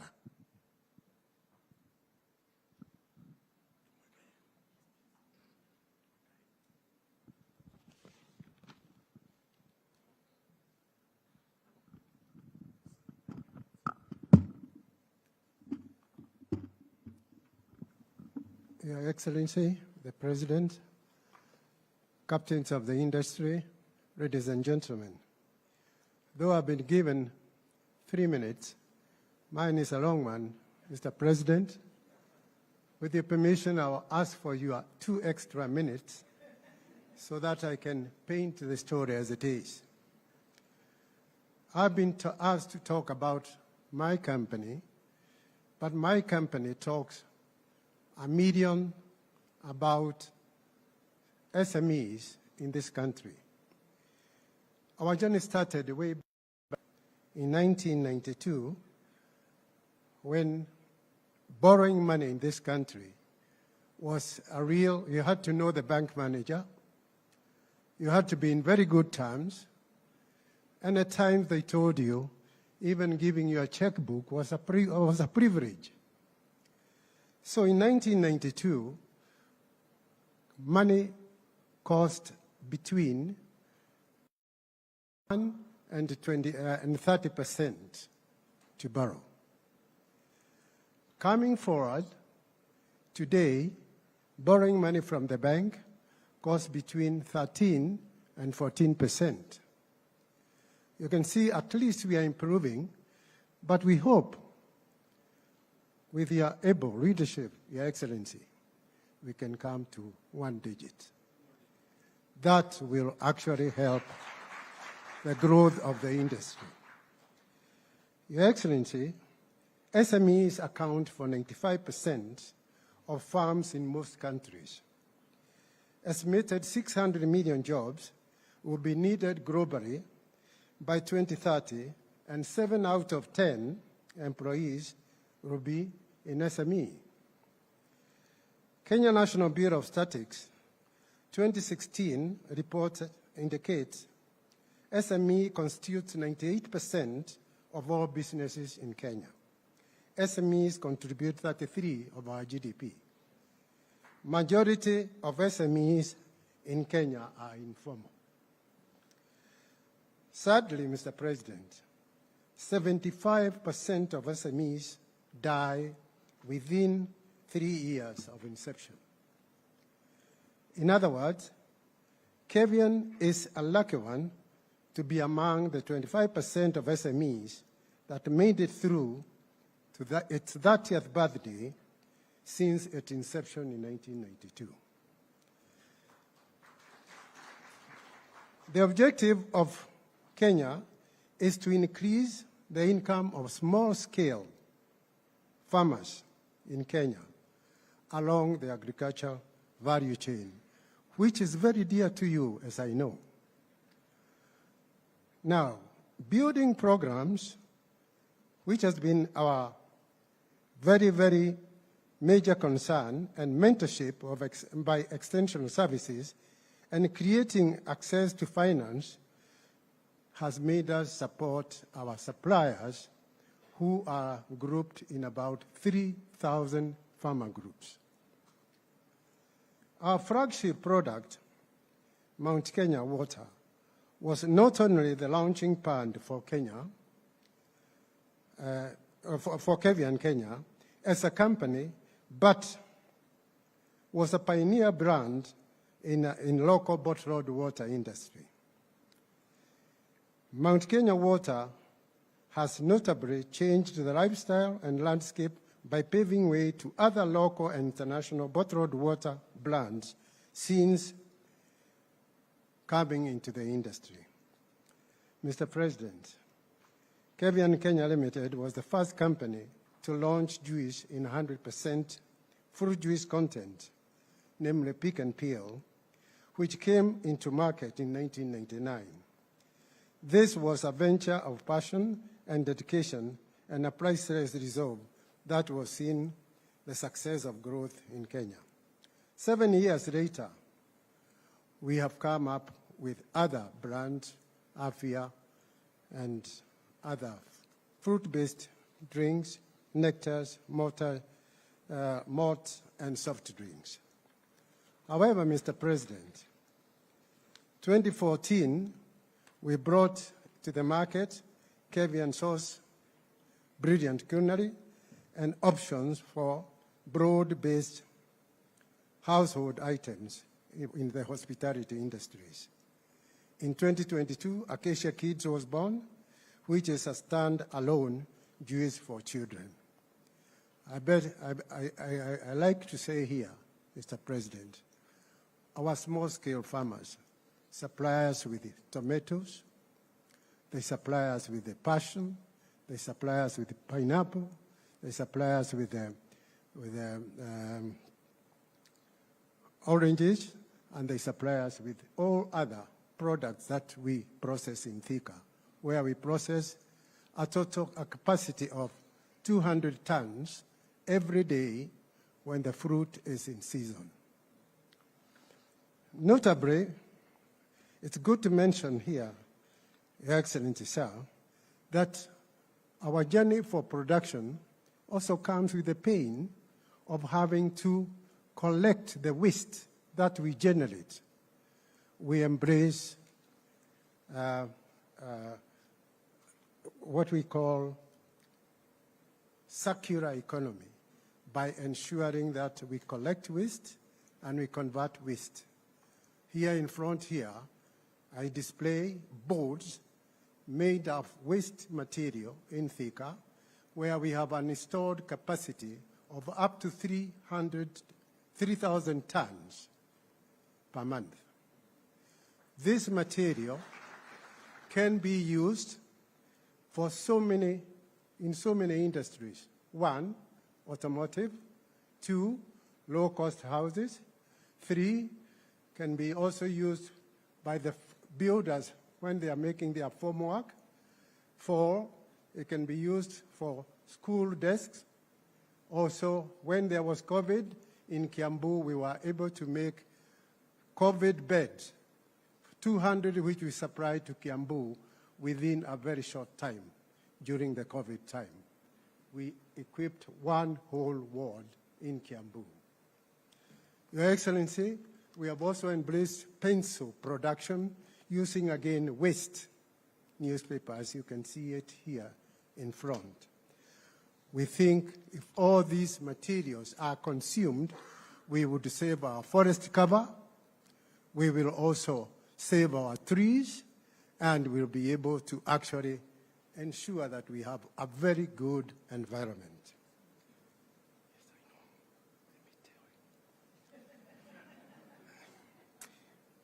Mr. President, I'm being harassed.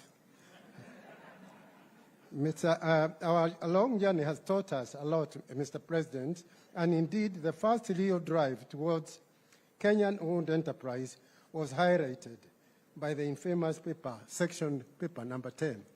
As I'm being harassed, I will still proceed, but tell you, Mr. President, back in 1990s, we are now talking about climate change. Our industry is really agri-based. With climate change, we are running short of rain. We can see animals dying. We see people crying, they are, of hunger. Your Excellency, back in 1960s, the then Kenya government, Ministry of Agriculture, in which you have also worked previously, was able to go and seed into high clouds and therefore induced rains. I believe it is still possible now, when we are suffering this way, with as many scientists as we have, we can still seed rain and induce rain and ensure that at least we get some harvest. As going on this way, we'll still keep on looking for food, importing food, which is really a disgrace. I'm finishing. Your Excellency,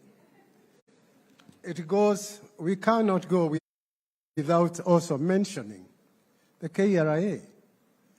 KRA, as we all love to pay tax, and indeed when I first received the first letter from income tax demanding some tax, I knew that they knew that I was in business. However, sometimes we think they become a nuisance by keeping on knocking over and over again in the same source, in the same offices where they had collected. If we can harmonize way of collection tax so that manufacturers have time to actually go on producing, I think that one can make it more friendlier between ourselves and KRA, and we'll be able to work together harmoniously. Going forward, Mr. President, we value the plight of our farmers, and with the changing global climate, as I've mentioned, it is worthwhile damming and ensuring that our land policy is strictly adhered to. Going to Thika Road, we lost all the coffee farms along Thika Road, and now we are looking for new growing territories. I believe it's good and it's easy for us to stick to our agricultural policy and ensure that this competition between the farmers and home developers is actually controlled by home developers moving to more agricultural area and stick to semi-arid area for home development and leave agricultural area for agricultural growing. Mr. President, I know I sound a little bit, or I will land into troubles with quite a lot of these home developers, but I feel now that I should propose some solutions so that I can wind up. The gentleman here to stop looking at me really with very cruel eyes. Government have to ease access to credit. For instance, the Hustler Fund to be a game changer for the survival of SMEs. The government is to encourage constructive stakeholders' engagement so that we foster meaningful relationship, i.e. between KRA and businessmen. Government to work with stakeholders to develop regulation and address late delayed payments and appoint a little sector regulator. For this, I'm saying we have seen the death of Uchumi, the death of Nakumat, the death of Tuskegee, and the death of another South African chain. All this, Mr. President, went down with manufacturers' money, ranging to over 600 billion Kenya shillings. This money has never been recovered. Typically, we pay KRA tax on the 20th of each month of invoice. This late payment means if I give you credit for 3 months, I have paid your VAT 3 months. 3 months of tax is held. When such organizations go down, they go down with money which we are not also able to recover from KRA, and it is tax we had already paid. Your Excellency, this needs really re-looking into, serious view from your able department there, and I'm sure with that we can harmonize and look for a way whereby it can be a win-win. Your Excellency, if I were manufacturing in Kisumu, taking goods to Mombasa in a branded vehicle, I would require a license to go through every county. Otherwise, goods keep on getting getting stopped on the road. Vehicles are detained. Some goods are perishable. They don't get to their destination. And I think it will be very good for your government, Your Excellency, to create a one license whereby one can take a Kenya license and they can all share from that pool to facilitate trade, to stop it from closing from border to border, whereby they are stopped. These people say, I need this license, otherwise I'll impound your lorry. Your Excellency, this is why I felt that I really needed a little bit more time to explain these things and to make sure that it comes out clearly to you, Your Excellency, because I know you hate lazy workers. I know you are a worker. When you call yourself a hustler, it means that you are a worker. And being a worker, these captains here promise you that they will put in hard work. But can we also be having regular consultation with you so that we can be telling you when it hurts, we tell you where it hurts, you easen up, and together we shall make Kenya grow. Thank you very much.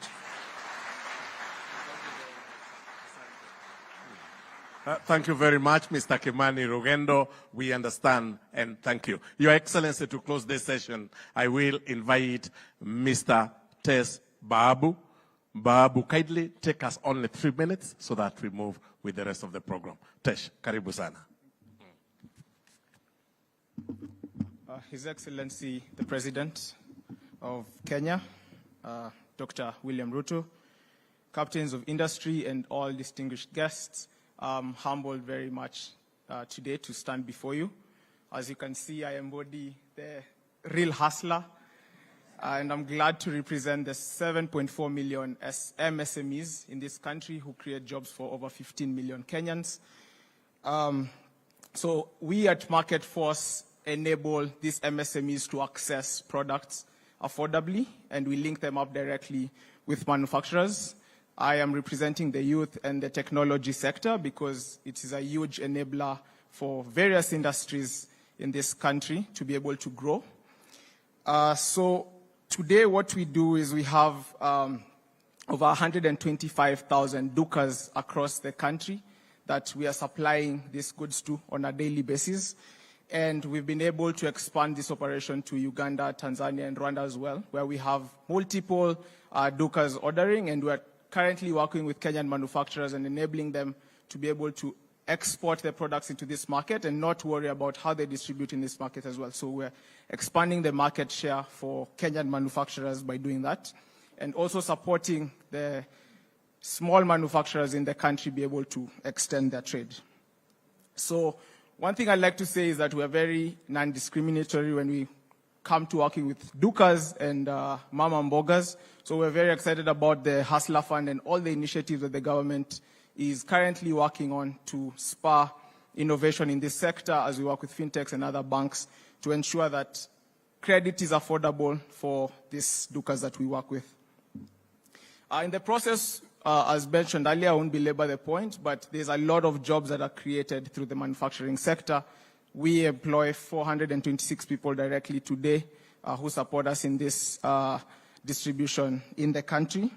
And we're very excited also by the administration that is coming in. There's a lot of energy. We're working closely, hopefully, with the new CS for trade, as well as the Kenya Association of Manufacturers CEO, as we look at how do we continue to support manufacturers to extend the distribution network. So quickly, I'll talk about the technology sector where we play, because this is very important. The last 6 months in Kenya, the first 6 months of the year, over $1 billion has been invested in over 76 Kenyan technology startups.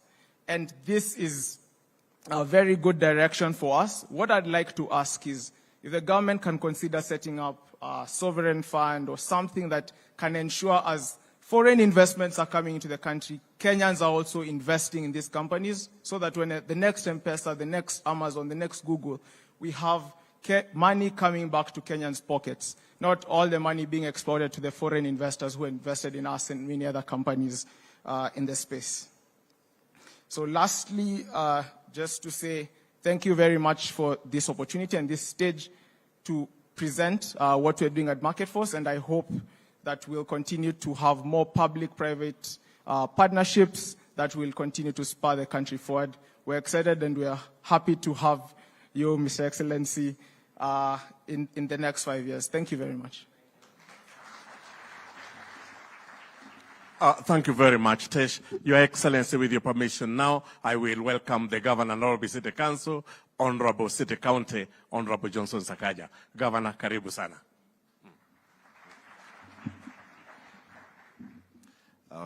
Thank you very much, Your Excellency. In the interest of time, I'll just make some quick remarks. Your Excellency, earlier on I was told I'll be invited to welcome people to Nairobi.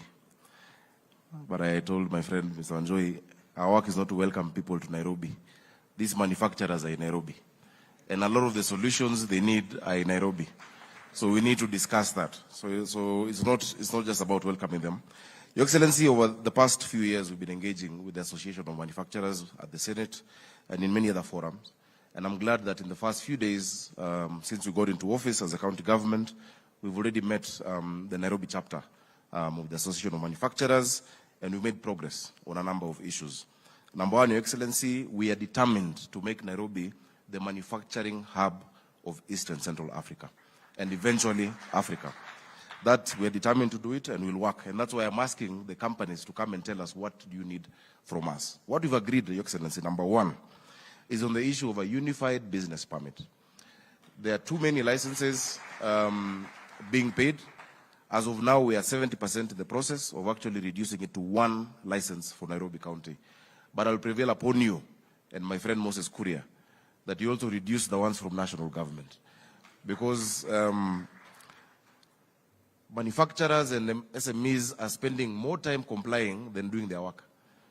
So today you're paying this license, Kesho, there's another license, the next day another license, and those avenues for rent seeking. So the county government of Nairobi, everything that we ask for will only be one license in the next few months. We have made progress. We are willing, Your Excellency, to also collect the national ones on your behalf. You have MCSK, you have PRISC, you have CAMP, you have so many others. We put them in one pot and then distribute. Let the business people focus on doing business, not on complying, Your Excellency.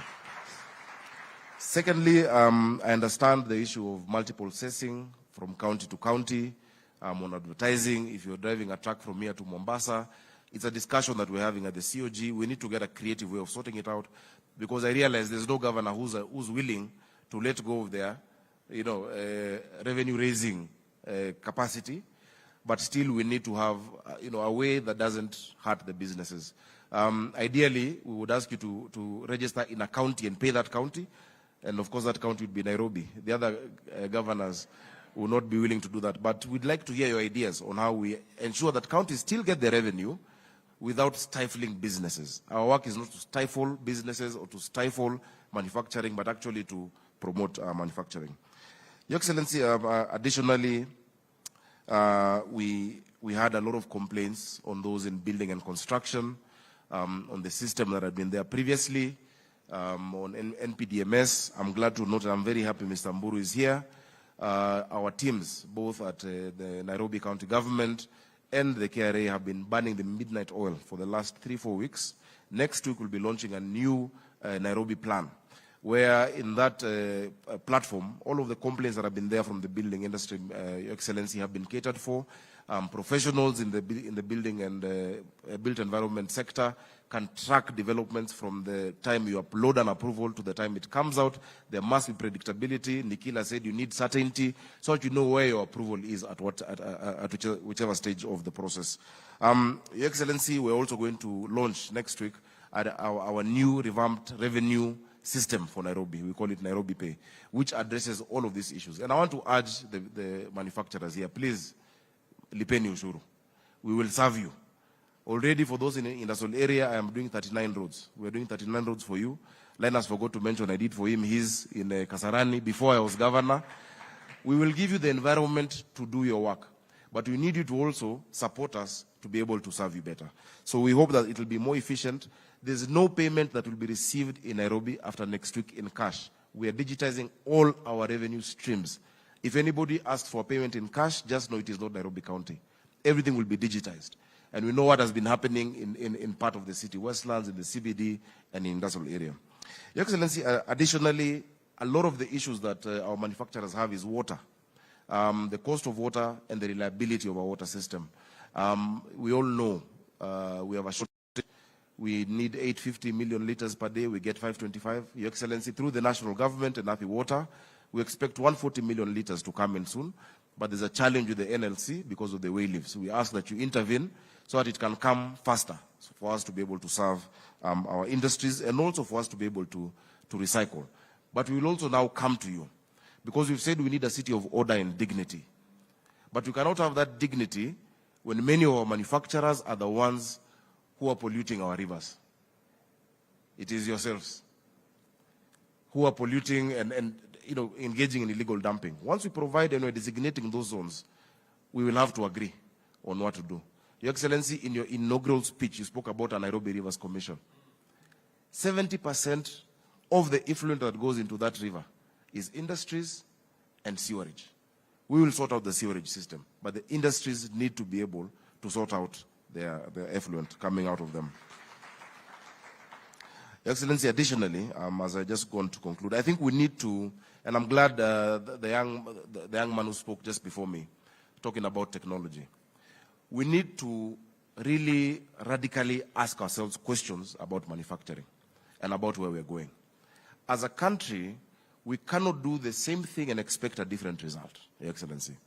Your Excellency, agriculture is great, and I'm glad I had my friend from Unga Group saying he's producing for us each a gunia. But your CS nominee for Treasury will tell you that in as much as you're getting 24% contribution to GDP, the contribution to national revenue is less than 3%. That gap is a value chain gap, which must be sorted out, Your Excellency. Your Excellency, China in 1952, 83% of people in China were employed in agriculture. In 1977, it turned out 77%. In 2012, it's 33% because of industrialization. It doesn't mean you're killing agriculture, but you're creating value to where we create jobs. And that is why we also need to, radically, and I'm glad your CS for Trade is a free thinker. Yeah, is a free thinker. As we discuss the Hustler Fund, which is important, I would ask that we do a balance. That yes, if I give a kiosk $1 million shillings more, will they hire more people or add more stock? But if I use that money to guarantee investment in rapidly scalable tech startups, that then, for instance, Twiga in 3 years was able to hire 700 people, where is there potential for creating jobs? So yes, we must sustain that, and we must give them a mboga, we must give the mom and dad shops, but we need rapidly scalable startups that then are able to hire more people. Your Excellency, in the Senate, I sponsored and passed a startup bill where we are providing that government guarantees and de-risks investments, because we can't afford to put money into those startups. But there are angel investors out there who are willing to come and put money if there's a climate where there's de-risking of those small groups. The innovation in Nairobi is amazing. This is the Silicon Savannah.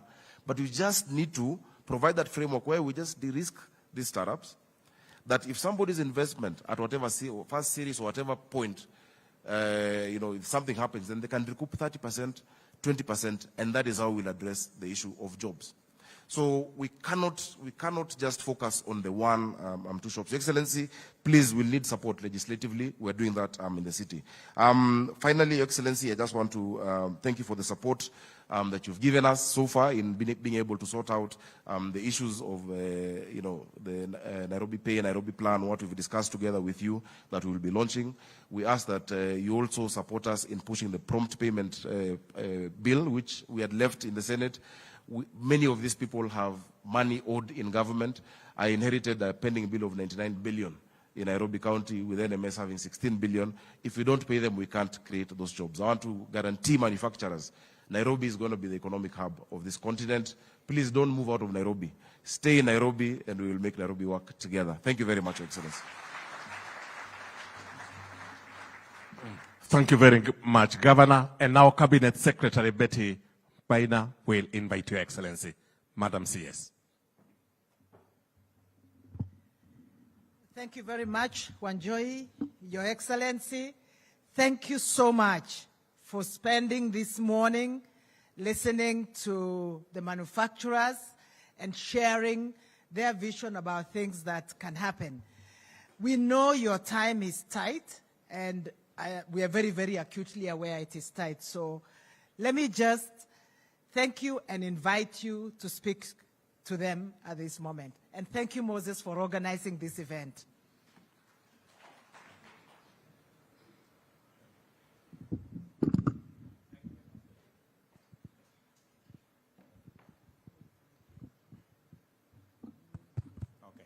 Thank you very much. Let's sit down. Good morning. Good morning, everybody. I do not have anything to add to this conversation. I am thrilled by what I have had here. For once, we are having a different conversation. We are not having a conversation how difficult things are, the challenges, the problems, the hurdles, and all that. We are having a conversation about opportunity. And every speaker here has spoken passionately about the opportunities that we have, from textile to leather to the whole array of opportunities in housing, in SME, and the whole array of that. I just want to promise you one thing,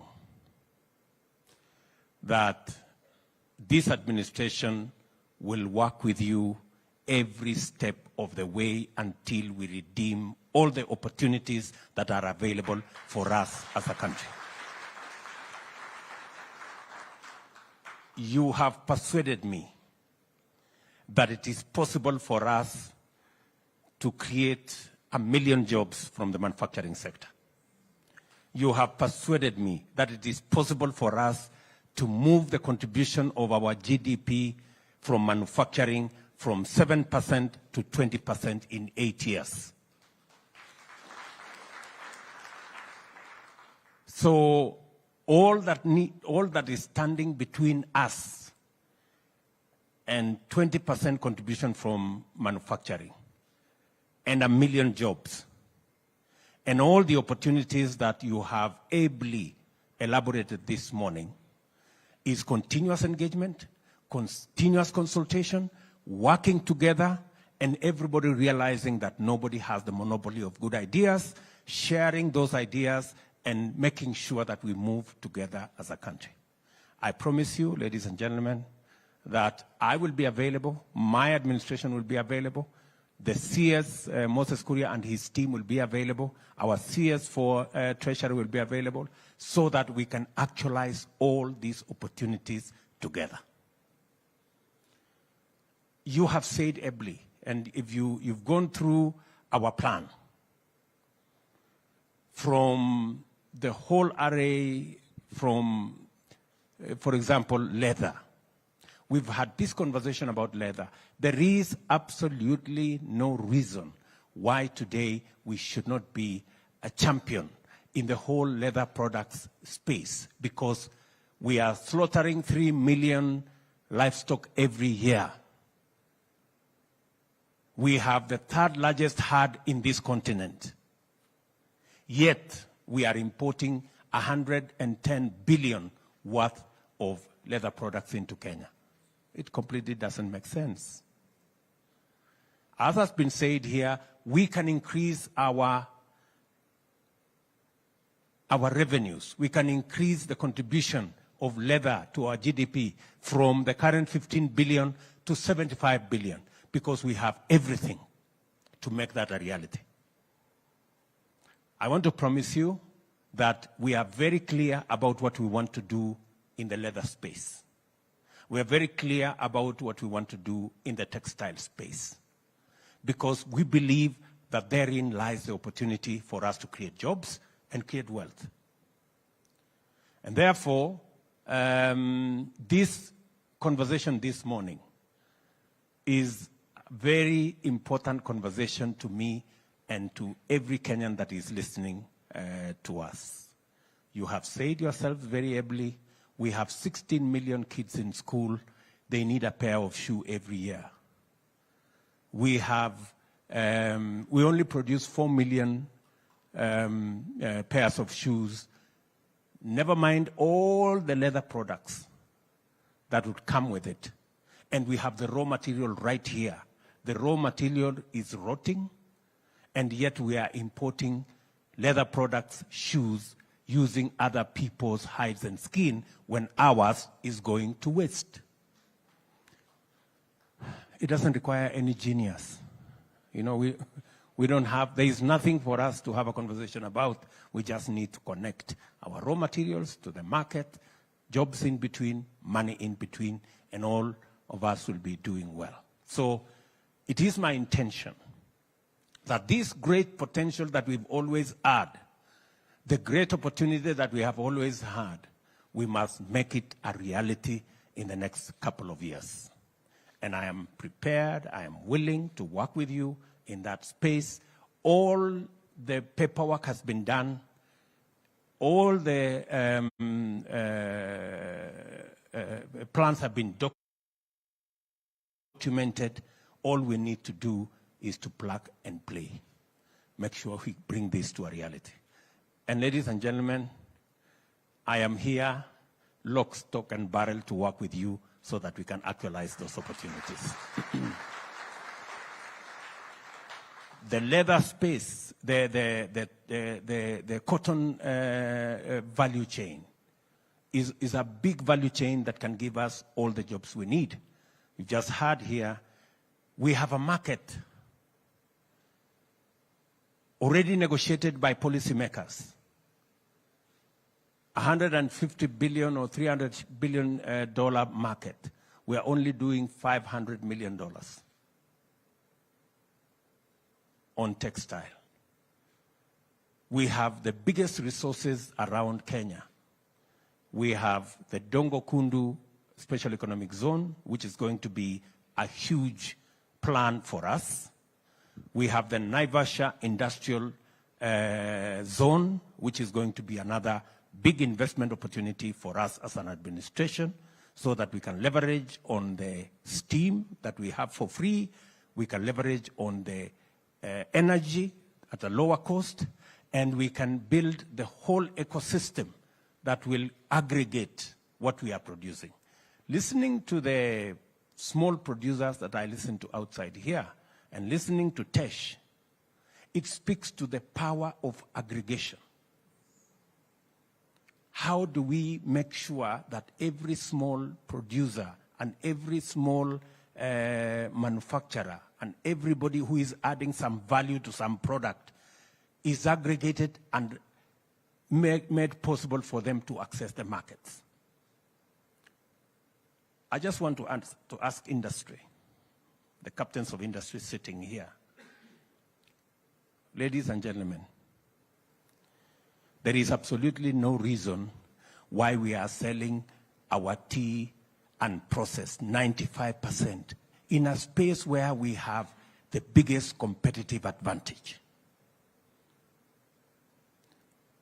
I want to promise you that whatever government is supposed to do, I have already had a conversation with our tea marketers, and I have told them that if it is required of me to invest in a common user facility so that we can add value to our tea, the government of Kenya is going to invest in a common user facility.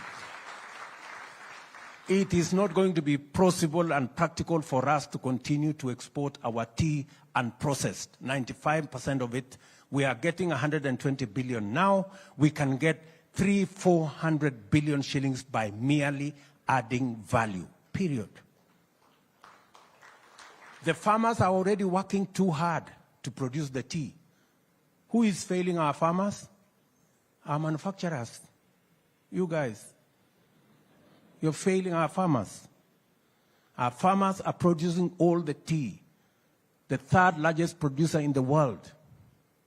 On half an acre, on 1 acre, on 2 acres. What we are doing, we are failing them because we are not adding value to what they are producing. We are continuing to sell our tea in the auction. We are getting peanuts for it, and many other people who do not have a single push, who do not have a single bush of tea, are making more money than us. Good people, our manufacturers, give us the value of our tea. You are the people who is standing between us and money. True? Our farmers are working so hard with close to 30 million units of herd of livestock. They have 3 million hides and skins every year.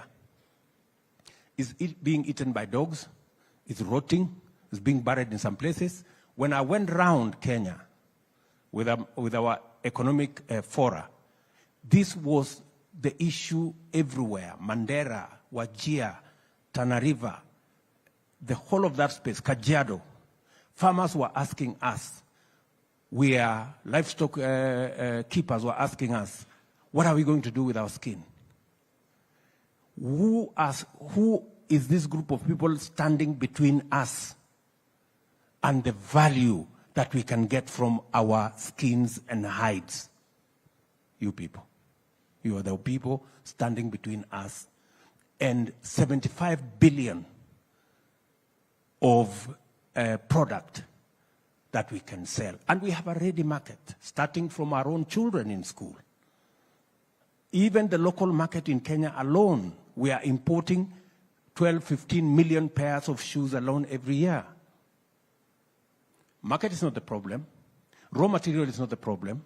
The problem is the people to add value. They are sitting right here. True or not true? So, good people, as I said earlier, we must have a different conversation. We're having a conversation here about, you see, we have a problem with VAT refund. How does VAT refund stop us from adding value to the hides and skins that are going to waste? Muniambie. You know? So, and I'm not saying that there are no challenges. There are challenges. But there are bigger opportunities than challenges in our space in Kenya. Let us focus. Let us focus more in the opportunities that exist and less in the challenges that we have.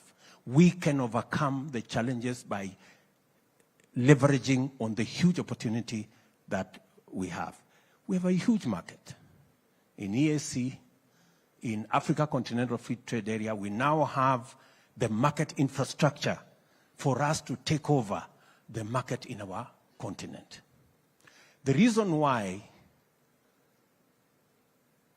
our continent is importing milk, powder, food, is because Kenya has not taken its place. Kenya is supposed to be the country that would position Africa appropriately to be able to make sure that we supply every commodity, every product that we should. Instead, we are having a quarrel, small quarrel. Oh, Uganda is bringing cheaper milk. Uganda should bring cheaper milk because they can produce it much more cheaply. We should be adding value to our own milk. We add value to our own milk, and I want to say here, we had a program of improving on our milk value chain. We had first 300 milk coolers. That product was sabotaged. That program was sabotaged because of interest. But I have gone back to that product. We are going to have another 660 milk coolers. We're going to add value to our milk. What we should be doing is our milk from our farmers. We should be adding value, producing butter, using it to produce powder, and go and sell it in DRC, go and sell it in Central Africa, go and sell it in West Africa. And then we get the cheaper milk from Uganda and we drink.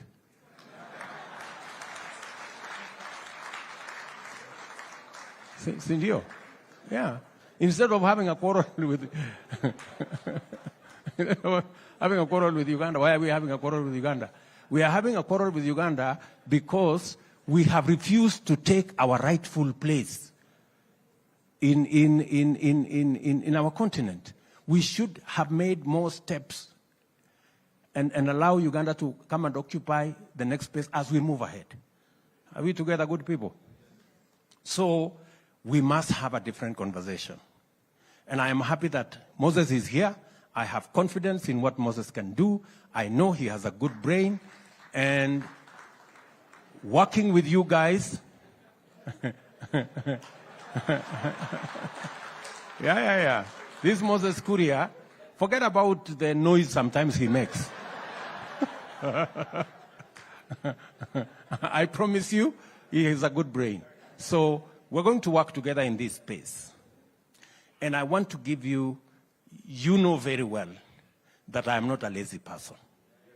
Yeah? So I will work with you and I will make sure that whatever opportunities that can be actualized, working together with you, we actualize those opportunities and move our manufacturing to 20% of our GDP in the next couple of years, 8 years, if not less.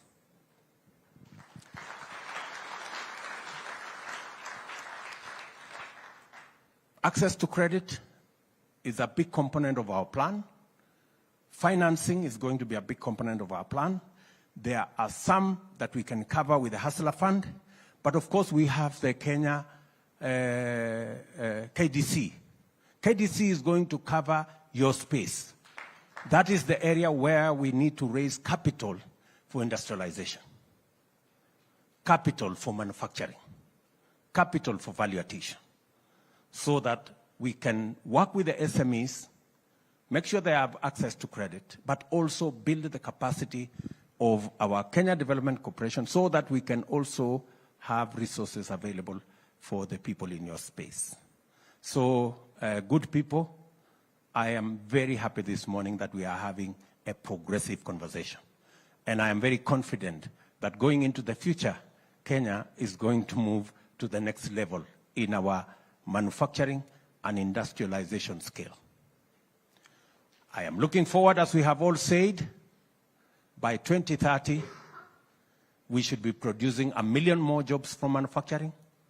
We should take our manufacturing from the current 1 trillion of our GDP to maybe 3 or 4 trillion of our GDP. We should be able to move our contribution in terms of tax revenues and be able to work together. And I understand, and Mburu here will tell you, I have had a very intense conversation with him on matters tax.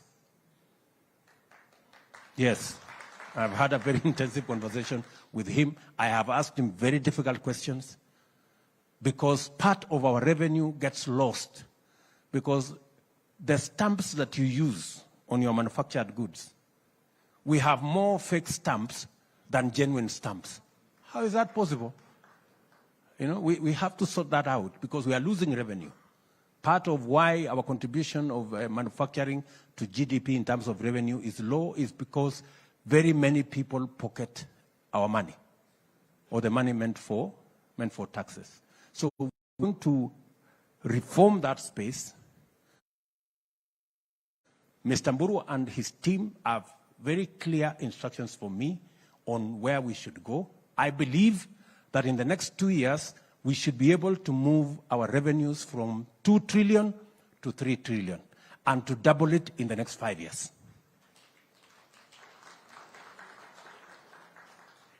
Many people may not like that story because it means we are all paying taxes. But I'm sorry, everybody, we must all pay taxes. And I will lead the way by paying taxes. There will be no exemptions for people who are politically connected. There will be no exemptions for nobody. It's going to be the same yardstick for everybody. Are we together? That's the direction we are going to go. And I want to promise you, good people, that we will also make our tax regime predictable. I agree with you.